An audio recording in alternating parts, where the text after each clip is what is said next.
Good evening, viewers. I'm Abigail Karmalem, bringing to you the Salesian news across the globe. The mayor of Hue district, Mr. Ange Subutege, has paid a visit to Don Bosco Rango Technical and Vocational Training School to get information concerning the construction project of the school's building that will host students of culinary arts and hairdressing departments. The building, which is under construction, was financed by the German Federal Ministry of Economic Cooperation and Development through Don Bosco Mondo, which distributed the financial support via Don Bosco Tech Africa as coordinating body of all the Salesian technical schools in Africa and Madagascar. In Mali, Ibrahim Boubacar Keita, president since 2013, resigned and dissolved parliament following the coup d'état led by Army Colonel Assimi Goïta. In a press release broadcast by Missiones Salesianas, the mission's office of Madrid, the Salesians present in Mali, said that they are well and live with serenity the latest events taking place in the country. In Bamako as well as in Sakasso and Tuba, we are fine, explained one of the Salesian missionaries who works in Bamako. However, he added that all activities cease after the military uprising. When he arrived at the GC28, the provincial of Brazil Recife, BRE, expressed, among other things, the desire to dedicate himself to the provincial archive left with such care and organization by Roberio Moraes Ramos SDB, who passed away on February 24th. Among the documents and photographs of the prestigious archive, a truly precious object was found, an original letter written by Don Bosco. The letter, dated September 1885, is kept in reliquary. It is a letter present in the biographical memoirs. On 18 August, the president of Uruguay, Luis Lacalle Pou, was invited to visit the structures of Talleres Don Bosco, 127 years of presence in the country, a Salesian institution that stands out, for example, in the technical professional teaching of industrial mechanics, computer science, automobile mechanics, carpentry, as well as short courses that offer a proper response to the current needs of the labor market. The provincial of Uruguay, Father Alfonso Bayo, was also present at the visit. The parish of Sant Benito Petin has decided to celebrate the father, teacher and friend of young people with a daily publication of videos in which 10 young people commented on their experience of friendship with the saint. For this reason, the theme of young people at the service of Christ and the church was presented.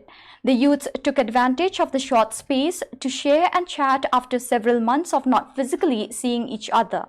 On Sunday, 17th August, the day began with the traditional Maninitas Don Bosco. Then the celebration of the Holy Eucharist was broadcast live on Facebook in the company of some members of the local Salesian youth movement. Between 2nd and 8th August 2020, about 40 Salesians from the province of China held their second annual retreat on the theme of GC28, which Salesian for today's youth. Although the COVID-19 pandemic and the socio-political ecclesial issues of Hong Kong and Macau continue to create turmoil, 37 full-time and 3 part-time participants gathered for this important and timely moment of spiritual exercises facilitated in 3 languages: English, Cantonese and Mandarin. 8 conferees reach Hong Kong from Macau, while the majority reside in the Salesian Missionary House in Hong Kong. Provincial Father Joseph and his vicar, Father Domingos Leong, connected via video conference. The personal experiences in Valdoco of the GC28 delegates were shared in many reflections and stories. On Sunday, 16th August, 11 novices from the Africa Great Lakes Vice Province AGL made their first religious vows in the hands of the provincial Father Pierre Celestin Ngobaka. The celebration took place at the novitiate of St. Luigi Versiclia in Rango, Rwanda. Family members and other conferees were present. However, the COVID-19 pandemic affected the present, which would have been more numerous. It was not you who chose me, but I who chose you and appointed you to go and bear fruit that will remain. Gospel of St. John, chapter 15, verse 16. This is the motto of the priestly ordination of Deacon Vyant Nguyen SDB, who will be ordained a priest on 5th September 2020 at Santa Maria Church in Orinda of Oakland Diocese. As we congratulate Deacon Vyant, we will accompany him with our prayers during this moment of preparation. COVID-19 has greatly affected all of our lives and has created a new normal. This new normal has led to an increase in the amount of screen time that kids are utilizing at home. The problem with this increased screen time is that it can lead to decreased time spent on physical activity. Physical activity is necessary for children's overall health. Currently, there has been an increase in childhood obesity in the United States. According to the CDC, children with obesity are more likely to have an increased risk for cardiovascular disease, type 2 diabetes, breathing problems such as asthma and sleep apnea, and joint problems. In order to combat these issues, children should be encouraged to participate in physical activity. Therefore, our Salesian Youth members under the leadership of Diana Serrano of University of California, San Diego, are giving 60 minutes or more of moderate to vigorous physical activity daily to hundreds of participants. The Harlotry of Babylon, an exegetico-theological study of Revelation chapter 17 with special reference to the use of porneia in the book of Revelation, is a book authored by Father John Zozamia SDB, the Vice Provincial of St. John Paul II, Shillong, India Province. The book was released by Salesian Provincial Father Paul Olincott SDB on the 20th August 2020 in the presence of few invited dignitaries following COVID-19 protocols. Before officially releasing the book, which was a doctoral thesis, the author gave a brief summary and also about the purpose of the book. I will just present what is all about this book, because we do not know much about the book of Revelation. The book of Revelation is, as Father Variga said in his foreword of my book, is indeed the creme de la creme, the best of the 73 books of the Bible.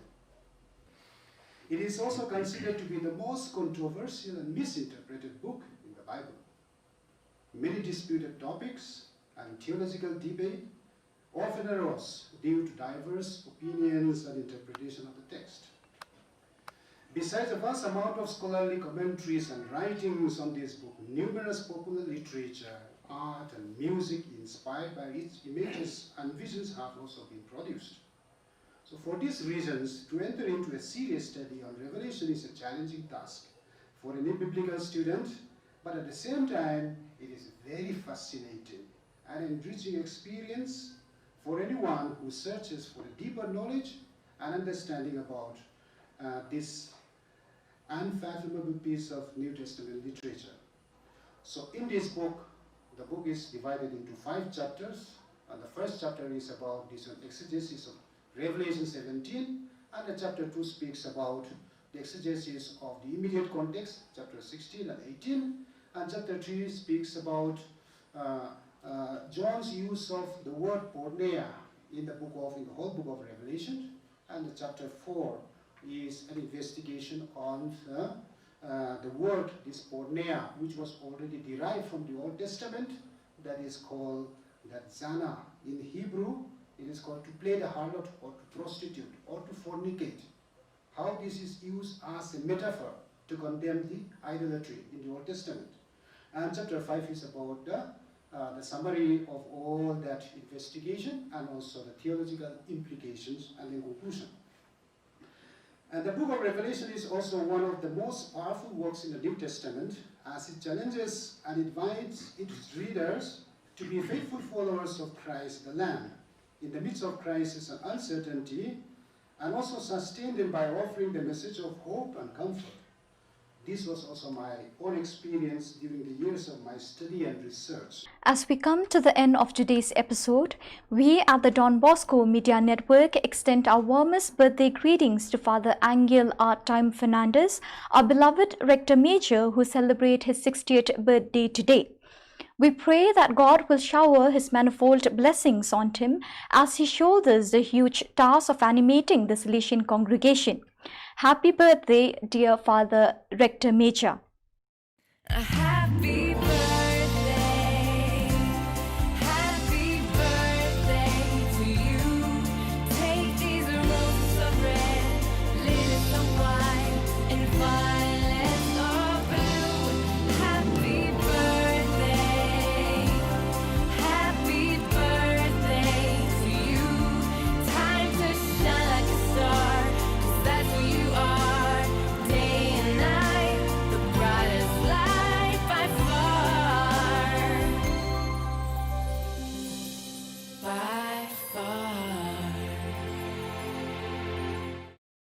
That is all for today. Wishing you a pleasant evening. I, Abigail, signing off. See you tomorrow at the same time in the same channel.